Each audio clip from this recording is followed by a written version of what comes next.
हर्षित landmark, सपनों का घर जैसा आप चाहते हैं हम बनाते हैं। 1, 2 एवं 3 BHK ready position flats. Call 9827321321। बात करेंगे मध्य प्रदेश में उपचुनाव के दंगल की।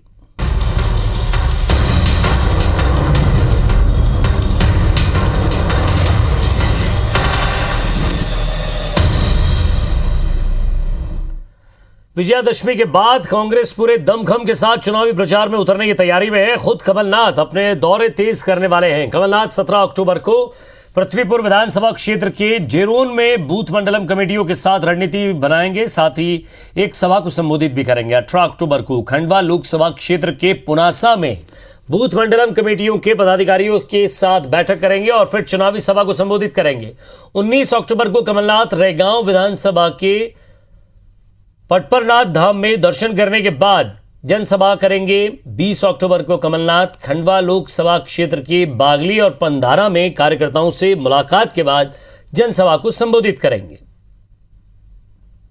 देखिए, कांग्रेस पार्टी अपने विजय रथ पे निकली हुई है और जिस प्रकार से जनता का साथ समर्थन मिल रहा है, क्योंकि 15 महीने की जो कांग्रेस की सरकार थी कमलनाथ जी के नेतृत्व में, गरीब किसान मजदूर का जो भला हुआ, उन्हीं मुद्दों को लेके हम जा रहे हैं। हम उपचुनाव में भी उन्हीं मुद्दों को लेके जाएंगे और हमें भरोसा है कि जिस प्रकार से दमों के अंदर इन्हें सबक सिखाया था, वैसा ही सबक सारे चुनाव में और पूरी तरीके से 2023 में इनका सुपड़ा साफ जनता करेगी। देखिए, मुझे लगता है कमलनाथ जी तो मध्य प्रदेश का मैदान छोड़ ही चुके हैं, नदारद हैं और चुनावी पर्यटन के माध्यम से वो कहीं कहीं उपस्थित हो जाते हैं।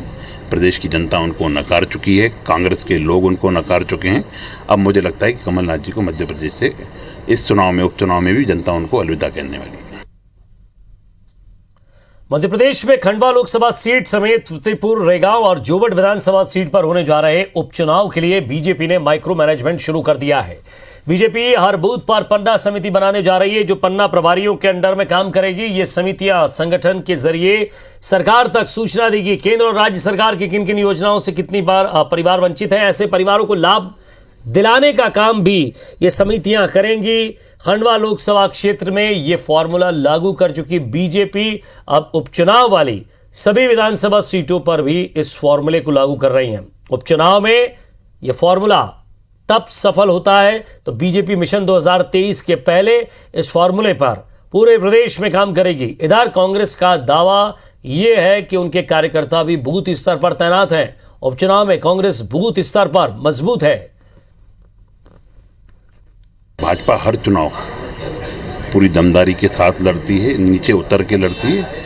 हमारे माननीय प्रदेश अध्यक्ष जी के सभी बूथों पे बैठकें हो चुकी हैं। अब जो चुनाव की रणनीति है, पन्ना प्रमुख के माध्यम से चिन्हित करके हम कार्यकर्ताओं के और जनता के बीच में जाने की बात कर रहे हैं। 4 बार एक विधानसभा के कार्यकर्ताओं की अलग अलग बैठकें ले ली।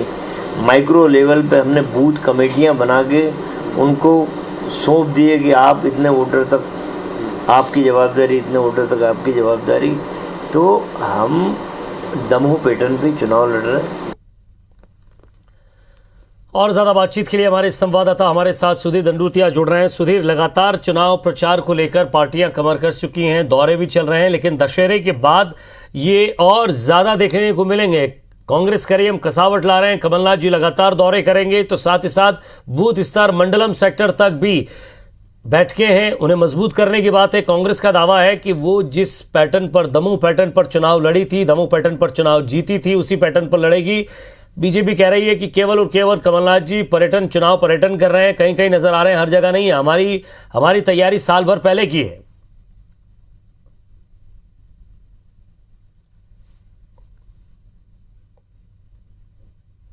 चूंकि दुर्गा नवमी है, लिहाजा चुनाव प्रचार स्थानीय नेताओं के भरोसे जो है वो कांग्रेस और बीजेपी की ओर से छोड़ा गया है। और कांग्रेस और बीजेपी के जो स्टार प्रचारक या फिर बड़े नेता हैं वो अब 15 अक्टूबर यानी कि कल दशहरा के बाद से लगातार चुनावी मैदान में नजर आएंगे। अगर पूर्व मुख्यमंत्री कमलनाथ की बात करें, जो कांग्रेस की ओर से सबसे बड़े स्टार प्रचारक है और कहना चाहिए कि जिनके चेहरे पर कांग्रेस न केवल उपचुनाव बल्कि आने वाले 2023 का जो आम चुनाव है उसको भी लड़ने की तैयारी में है, वो अब लगातार सक्रिय नजर आएंगे उपचुनाव के क्षेत्र में। 17 तारीख से लेकर 20 तारीख तक लगातार दौरे और कार्यक्रम जो प्रवास के हैं वो कमलनाथ के कांग्रेस पार्टी की ओर से तय किए गए हैं, जिसमें 17 तारीख को कमलनाथ जो है वो पृथ्वीपुर के अंदर कार्यकर्ताओं का सम्मेलन लेंगे, वहां पर आम सभा को संबोधित करेंगे और इसके बाद में 18 तारीख को खंडवा के अंदर पुनासा में कार्यकर्ताओं के सम्मेलन में शिरकत करने वाले हैं। 19 तारीख को अगर बात करें तो सतना जिले की रेगांव विधानसभा की उप सीट पर जो कांग्रेस की प्रत्याशी है कल्पना वर्मा, उनके पक्ष में प्रचार करते हुए नजर आएंगे। वहीं पर 20 तारीख को अगर बात किया तो देवास के बागली जो कि खंडवा लोकसभा सीट का हिस्सा है और खंडवा लोकसभा के अंदर कांग्रेस के प्रत्याशी राजनारायण सिंह के लिए प्रचार करते हुए नजर आएंगे। कांग्रेस को यह लगता है कि कमलनाथ ऐसा चेहरा है कि जिनके 1.25 साल के कार्यकाल के बदौलत कांग्रेस को इस उपचुनाव में बढ़त मिल सकती है और कमलनाथ की जो बात है, जो उनका एक राजनीतिक लंबा कैरियर है, उसके आधार पर कांग्रेस जो है इस उपचुनाव में ज्यादा भरोसेमंद नजर आ रही है। जहां तक बीजेपी की अगर बात करें विजय, तो पन्ना प्रमुख और जो सम्मेलन है निश्चित तौर पर ये तैयारियां लगातार बीजेपी की ओर से की जा रही है और बीजेपी के अंदर ये व्यवस्था कोई नई व्यवस्था नहीं है। लगभग 2013 के बाद से लगभग बीजेपी इसी पैटर्न पर चुनाव लड़ती हुई नजर आई और बीजेपी के इस पैटर्न की काट दमोह का जो बाई इलेक्शन था कांग्रेस ने वहां पर खोजा था। लिहाजा कांग्रेस की तैयारी दमोह के बाई इलेक्शन के पैटर्न पर चुनाव लड़ने की है।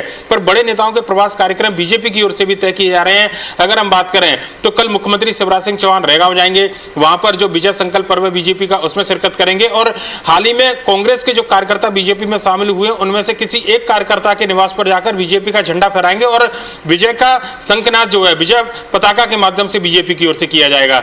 लगभग इसी तरीके का कार्यक्रम पृथ्वीपुर के अंदर बीजेपी के प्रदेश अध्यक्ष बीडी शर्मा का है।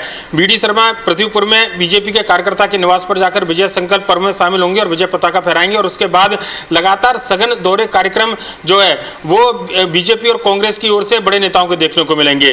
बीडी शर्मा की अगर बात करें तो 16 तारीख को उनका जो कार्यक्रम है वो बड़वा यानी कि खंडवा लोकसभा के बड़वा के अंदर है। बीजेपी के लिए सबसे ज्यादा चुनौती जोबट और खरगोन के अंदर आने वाली 2 विधानसभाएं हैं। जोबट विधानसभा के अंदर यहाँ पर स्थानीय कार्यकर्ता, स्थानीय नेताओं की नाराजगी जा रही है, लिहाजा बड़े नेताओं को अब यहां पर डैमेज कंट्रोल के लिए उतारा जा रहा है। और जो बात आप कर रहे थे विजय की बूथ मैनेजमेंट को, माइक्रो लेवल तक बूथ मैनेजमेंट की जो बात है, जहां पर पन्ना प्रमुख की तैनाती और दूसरे कवायद है, कहीं ना कहीं उसकी समीक्षा भी इस दौरान की जाएगी। पर लेकिन अब पूरा फोकस चाहे वो कांग्रेस हो या बीजेपी हो, चूंकि 13 दिन महज चुनाव प्रचार के बचे हैं, तो ऐसे में कांग्रेस और बीजेपी का पूरा फोकस जनसंपर्क और प्रचार प्रसार पर है। विजय जी, वाकई और दशहरे के बाद ये जनसंपर्क और प्रचार प्रसार और ज़्यादा देखने को मिलेगा। दोनों ही पार्टियों के स्टार प्रचारक लगातार लगे हुए हैं। देखना है कि ये जीत किसकी झोली में आएगी। हालांकि अभी मतदान की तारीख 30 अक्टूबर तय है सुधीर, और तब तक लगातार नज़र बनाए रखिए। लगातार आपसे अपडेट लेते रहेंगे। बहुत बहुत शुक्रिया इस तमाम बातचीत के लिए।